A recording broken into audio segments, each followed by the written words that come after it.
Sorry about that. This is my wife's smartphone. I didn't realize the battery was almost dead. So this is part 2 of my winter update for my subscribers. And in the previous video, I showed you I found the queen. And according to my notes or my records, this queen is a 2021. Red represents 2020, yellow represents 2021, and green represents 2022. So it's a good chance this queen may be around for next spring. So the colony is small. For whatever reason, there's a lot of bees there. I don't know if you consider that a lot, but anyway, there's the bees. I will be putting them in a container here in a few minutes and putting them in the hive. And this hive is going to stay inside where it's warmer. And what I was getting at, my biggest issue here is this is Better Bee 2023. This is the varroa management. I read that and I added up everything they say you should do. For every colony, you're going to spend between $50 and $60 to treat for varroa mites, because they're using Formic Pro, and they're using HopGuard or Formic Pro. Okay, and they're not strictly using just acylic acid. I use acylic acid, it's cheaper. And I made a phone call to them last week, and I told them how much more they're charging for this acylic acid from Florida laboratories as compared to me getting it on eBay or from Walmart online. And they don't seem to understand that they are ripping people off with the amount of money they're charging. But what I'm getting at is, if you want to have a colony of honeybees, are you going to spend $50 to $60 to keep that colony alive through winter? And then if you're buying queens every 2 years, that's $40. Is it really worth it? You're not going to make that much money on the honey. But if you do what I do, use acylic acid, and I'm looking at getting, let me pause this. Okay, your beekeeping supply stores, Better Bee, Dedant, Man Lake, they're in the business of making money selling you stuff.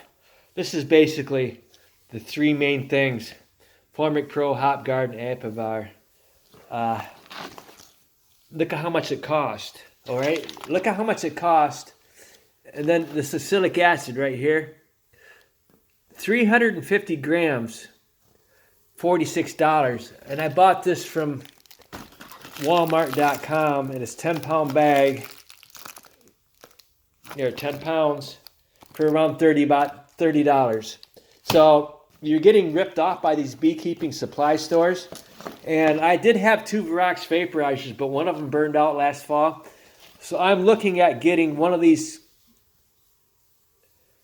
acylic acid vaporizers, but I want to get one that I can change the parts. If something goes wrong with it, I want to be able to buy the parts for it and replace the parts, versus this right here. This acylic acid vaporizer from Vorox, it's basically a heating element. Just like your electric oven, it's got a heating element in here that goes around, and they got it welded together, connected back together, and when it burns out, there's nothing there to fix. You'd have to replace the whole thing. And these are $160. So it lasted 2 or 3 years. Do you want to spend $100 every year on a Vorox vaporizers if you want 2 years with it or whatever? Or do you want to spend the money on one of these? I don't want battery powered. That's an issue. I don't like batteries. I'm an electrical contractor. I'm sick of my DeWalt batteries giving out after 2 years and having to buy new batteries. They're over $100. I don't have a problem toting a generator around and getting 120 volts off a generator. So I would want something that I could use my battery charger. Here's a Craftsman battery charger.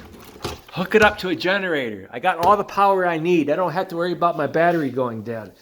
But I just want to know what's the warranty on this? How long will it last? And if something breaks in it, can I replace the parts? If I can't replace the parts on that, that's $500. That's a waste of money. So again, you're getting ripped off.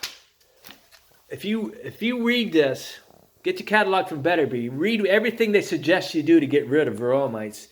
I never treat for varroa mites in the spring. I always treat in the fall because I know the commercial beekeepers, when they bring their bees back during the summer, they're bringing back the varroa mites that they got out in California almonds.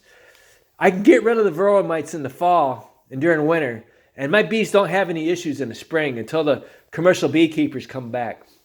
But they have issues all year round with the toxic chemicals. So if we got rid of the toxic chemicals and we quarantined our bees, these varroa mites wouldn't be an issue. But no, these beekeeping stores, bee industry companies here, they make a lot of money off the way things are now. They don't want it to change. So you guys have got to wake up.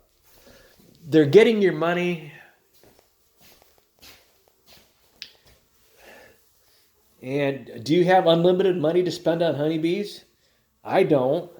That's why I have to manage my honeybees properly.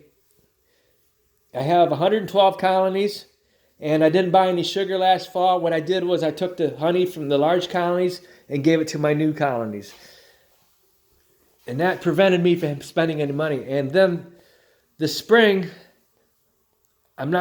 we'll see what happens with spring. Sometimes it's just better to wait for the trees in March. Last spring was really cold, and it didn't warm up until May. But if it warms up in March, end of March, April, your bees will do just fine off the tree pollen. You don't need any pollen substitute. Okay? So basically, that's it. Thank you.